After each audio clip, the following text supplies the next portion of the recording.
Ele já participou de inúmeras exposições no Brasil e no exterior, dentre elas 2 edições da Bienal.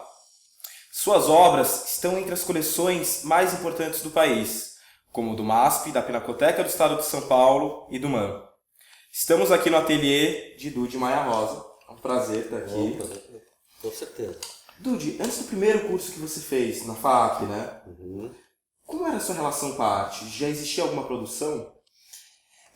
Nós estamos falando de 1966, mais ou menos, né? Então, lembrando a questão que a FAAP era uma escola aberta, não era uma faculdade, né? Então, eu não fiz faculdade, eu não tenho essa formação acadêmica, né, como artista plástico, e isso também é uma característica também do tempo assim que eu me iniciei, né?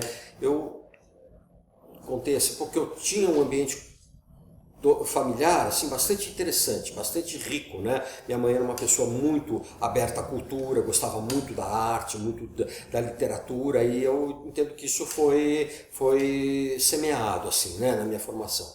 Mas o que aconteceu é que as coisas, assim, um pouco nunca se sabe onde vai pular a lebre, né? Mas na medida que eu enfim, me tornei um artista, é como se dissesse, mas peraí, né? Como não era muito para isso, né? Quer dizer, era mais para uma coisa assim, como um acréscimo, como uma reverberação, como uma aura, não como vamos dizer assim, como uma escolha, entre aspas, uma profissão, né? Mas eu entendo que aí, quer dizer, você sai assim, quer dizer, como eu diria assim, um pouco catando galinha em campo aberto, né? Quer dizer, você é um jovem, não sabe nada, né? Não tem nenhuma garantia institucional, nenhuma validação, né, da sua questão do artista, e você tem que entender isso, você tem que se formar. Eu volto à FAP, mas eu queria dizer um pouco assim, quer dizer, eu acho que esse é um desafio contemporâneo, talvez do meu tempo, né, de você ser artista sem ser, né, quer dizer, você não tem nada que te chancele ou que te estabeleça assim, os parâmetros do que ser artista. Então eu diria que ser artista para mim é um pouco você também inventar esse artista, né, você tem que preencher isso com a sua experiência, com a tua vivência, com a tua própria característica de caminho que você faz, entende? Eu acho que isso você acaba se tornando uma coisa em si, né? Uma coisa própria, né? Quer dizer, eu diria assim, uma vez eu falei uma coisa assim gozada que eu saí da adolescência, passei para eu não passei para a maturidade, eu passei por uma coisa, né? Quer dizer, que eu não sei dizer o que é, porque é uma coisa muito própria, né? Muito dentro da minha própria experiência, vivência, né? Então, voltando à FAP, né? E a FAP era um curso aberto, que eu me lembro assim que dava aula lá o Gruber, o Cassiporé Torres, tinha o Grasman, dava eventualmente, eu não sei se você tem do Grasman, mas tinha lá também o Trindade Leal, e eu eventualmente assim fui lá, tinha uma gravura, nunca tinha visto como é que se fazia uma gravura, e eu comecei a fazer gravura lá. De uma forma muito assim, sem nenhuma determinação, gênero, gravura, nada. Era mais uma situação que se ofereceu. Mas eventualmente comprei uma prensa, pus no meu quarto, né? A prensa tinha os ácidos todos abertos no meu quarto. Assim. Mas isso acabou sendo um ponto de apoio, né? Para uma certa atividade, né, que eu estava tendo, e daí eventualmente comecei a pintar, né, eu me lembro que começou a aparecer tinta acrílica nessa época, né, e ela era gozada que a tinta acrílica era uma tinta assim, secagem rápida, né, ela não tinha muito essa coisa de diluir muito na terebentina, então ela tinha uma certa facilidade. Eu me lembro que eu pintava com o dedo, né, bem primitivo assim, né, bem elementar, né, assim, uma coisa primária mesmo, mas era intensa. Eu entendo assim um pouco que eu tinha um caroço lá que eu estava lidando com ele, né? Então dessa forma assim um pouco de tentando me abrir assim um pouco para o que o mundo oferecia como possibilidade de diálogo, de relação, e a outra um pouco com a minha, enfim, questão mesmo de eu estar diante desse desconhecido assim que eu teria por compreender. Mas daí eventualmente depois da FAP, eu vim a conhecer o pessoal, o Wesley, o Frederico Nasser, daí que vai, inclusive, fazer parte assim, um pouco da tua pergunta de falar da Escola Brasil. Você passou uma época na Inglaterra, Certo. né, um certo período antes de voltar para o Brasil e fazer parte da Escola Brasil. Você podia verdade. falar um pouco mais desse período? Olha, então voltando assim, foi em 1969, né? A Inglaterra é meio assim, tinha ainda meio essa coisa dos Beatles, né? Você tinha 68 na França, né? Era uma demanda assim, interessantíssima, né? Eu, lembrando assim mesmo que é uma época meio pré-internet, né? Uma época pré-globalização, e é como assim um pouco, deixa eu ver o outro lado, né? Deixa eu ver um pouco como é que é isso, né? Então, eu me lembro na Inglaterra, assim, que você estava sentado na rua, assim, bundando, né? De repente você olhava assim a National Gallery, você pegava, entrava, não tinha que pagar a entrada, não tinha, ninguém te perguntava quem você era, o que você estava fazendo, e você estava diante assim de um Antonello da Messina, né? Diante de um... Era uma, enfim, né? Uma ideal, né? Um sonho, né? Até então eu estou falando assim um pouco desse artista que não teve muito né? Fundamento acadêmico, nenhuma coisa assim que chancelasse, organizasse, e daí você eventualmente vem a dar aula depois, né? A Leda Catunda falou uma coisa muito legal, assim, que ela falou que a vida inteira da gente foi ser recusado, metade da vida da gente foi ser recusado em salões, e a outra metade foi ser jurado em salões, né? Quer dizer, uma coisa assim muito né? Radical.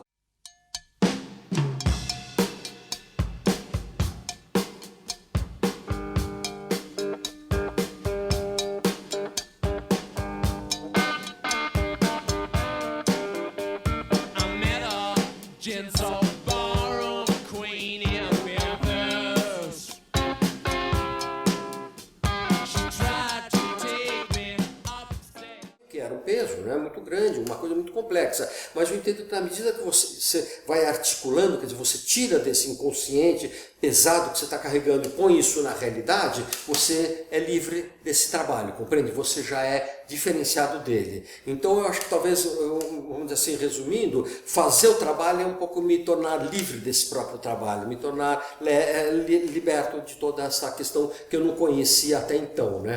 E como eu te falei, quer dizer, eu acho que eu gostaria muito de ter o trabalho como uma incursão ao desconhecido, né? Então, na medida que você torna ele articulado, né, manifesto, uma coisa que está aí, né, para todo mundo ver, eu entendo que ele já é uma coisa pública, não é uma coisa que está sendo carregado um pouco por essa questão mais inconsciente, por esses significados mais, enfim, pessoais, né? Tem uma outra questão que eu gosto muito também, que o Donald Judge, ele falou uma coisa assim, o Donald Judge, um minimalista, né, um americano muito interessante, que ele falou que quando ele chegava diante de um trabalho, isso mais talvez na formação dele, né, ele via lá, por exemplo, assim, o Franz Klein, né, que tinha um trabalho gestual, né, que tinha um centro que vinha lá de dentro do artista e ele, vamos dizer assim, manifestava isso como uma expressão, como uma coisa que saía para fora, né?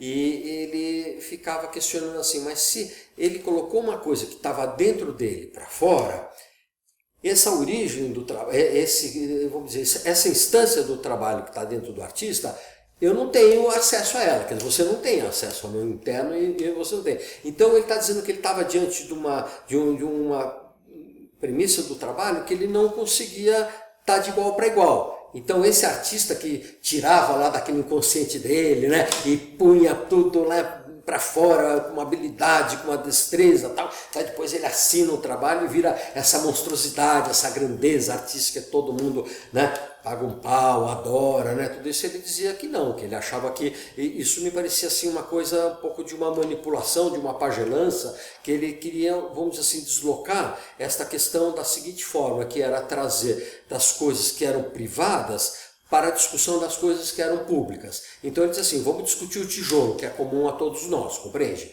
Que não é uma coisa que está lá na tua, sabe, última instância inconsciente. Né? Eu acho que isso foi uma grande conquista, um pouco dessa questão de você se diferenciar com uma arte, como uma coisa assim, que sabe, que é a tua expressão, a tua coisa, e você estabelecer uma relação mais com uma questão pública, né? Com que é comum a todos nós, que me parece que isso é uma coisa muito mais desafiador e interessante de você lidar, o que é comum a nós. Isso que eu acho que eu queria colocar a arte nessa instância, e não como arte, vocês veem aqui, quem é o Dude, que grande artista, o que ele faz, tal, que eu acho que é uma mera questão egóica aí, né, que eu acho que está furada, né? Já tá passada nisso, né? Então eu entendo assim que o meu trabalho mesmo nessa questão do Fábio, me parece que ele vem sempre querendo compreender um pouco esta questão um pouco do interno, da personalidade, né, do privado, para você conseguir, sabe, se diferenciar disso, se tornar uma questão mais pública do teu trabalho, né? Então eu acho que o meu trabalho, eu gostaria muito que ele se caracterizasse mesmo por uma coisa que veio lá um pouco desses né, primórdios, dessa questão inconsciente, para uma coisa que eu acho que ela é comum a todos nós, uma coisa que pertence à nossa realidade, né? E eu sou um artista que tem uma realidade, uma presença diante disso tudo aqui, né? Que é uma cena cultural, né? Dude, a atual fase que você está, é uma reflexão, é algo mais técnico? Como você descreve essa sua atual fase? A princípio, assim, eu estou bastante entusiasmado, assim, um pouco com o meu momento agora, talvez um pouco, uma resposta um pouco mais aquele fantasma, assim, um pouco que os anos, assim, um pouco te esvaziariam, né, que você ficaria meio assim, meio, né, já fiz, no meu tempo, né, quando eu fiz, né, ali, não, eu acho que o que você está colocando é que eu acho que o meu tempo é hoje, né, isso é a coisa mais legal que tem, né, você está vivo e está diante de toda essa possibilidade de reflexão, de feitura. E eu entendo assim, quer dizer, é lógico que eles têm certos deslocamentos, certas reduções, certas afinações, mas eu entendo que ele está assim se oferecendo como uma possibilidade de talvez, até eu falei isso um pouco para você, assim, de talvez resgatar tanta coisa que você nesse processo acaba, vamos dizer assim, se dispersando, ou vai se perdendo, e é curioso que a experiência, ela te dá uma possibilidade de você reorganizar e recolocar isso dentro da tua compreensão, né? É quase que um resgate assim de todo um conteúdo que poderia estar assim meio disperso ou descartado ou à margem, e de repente você reincorpora isso, sabe? Como uma coisa que está aí dentro de toda uma possibilidade de consideração, de compreensão. Eu acho isso uma atualidade, né? Uma forma de você continuar desenvolvendo, né? Essa atividade de arte. Eu me considero assim bastante... como é a palavra? Assim, eu acho que tem um contentamento de estar podendo, né, exercer isso, né? Ou mesmo, vamos dizer assim, com 68 anos de idade, eu levanto, pinto, eu jogo squash, eu faço, quer dizer, não sei, poderia, né, muita gente já morreu aí, né, da minha geração, ou muitos eventualmente não tem uma disposição. Eu acho que eu me sinto assim privilegiado de estar podendo ter uma atividade que não é uma atividade, se bem que, por um outro lado, deixa eu ver se o que eu estou falando é correto. Eu vi agora nos Estados Unidos uma exposição do Matisse, que era os 3 últimos anos do Matisse, né? E é uma maravilha, né? Porque ele está meio na cadeira de roda, trevado, ele começa a fazer lá os cut-out, lá aquela corte da tesoura, enfim, é magistral, né?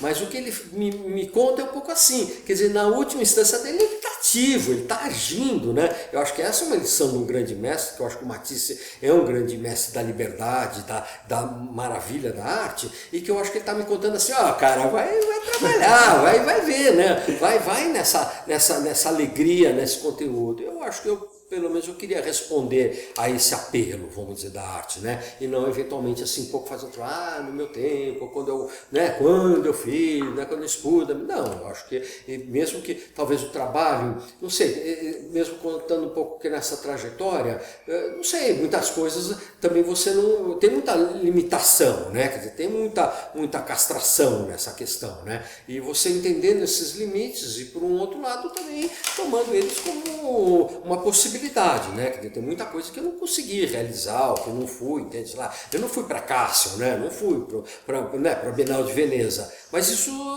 não quer dizer, lógico que poderia ser uma grande conquista, eu adoraria ter ido, né? Mas de repente não temos isso, né? Isso me faz menor, ou faz meu trabalho menos interessante, mas não, quer dizer, um pouco refletir a respeito da tua realidade. Eu entendo que sempre você tem essa possibilidade, entende? De responder, vamos dizer, a esse desafio de liberdade, né? Então, voltando à questão, eu acho que ainda esse trabalho me parece que eu estou conseguindo, assim, um pouco, sabe, articular, assim, uma certa liberdade, assim, de fazer uma liberdade bastante contextualizada, né? Não digo assim, com contexto assim, sei lá, não sei como poderia conceber a liberdade na última instância dela, né? De uma forma absoluta, não, né? De uma forma relativa mesmo, né? Como eu estou conseguindo, né?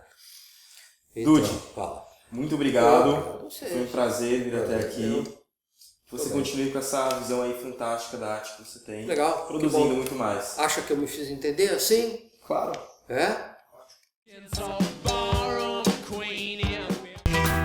You get older, your wild heart will live for younger days. Think of me if ever you're afraid. He said one day you'll leave this. O Le Marx nasceu em São Paulo, mas passou sua adolescência em Berlim. Lá, teve contato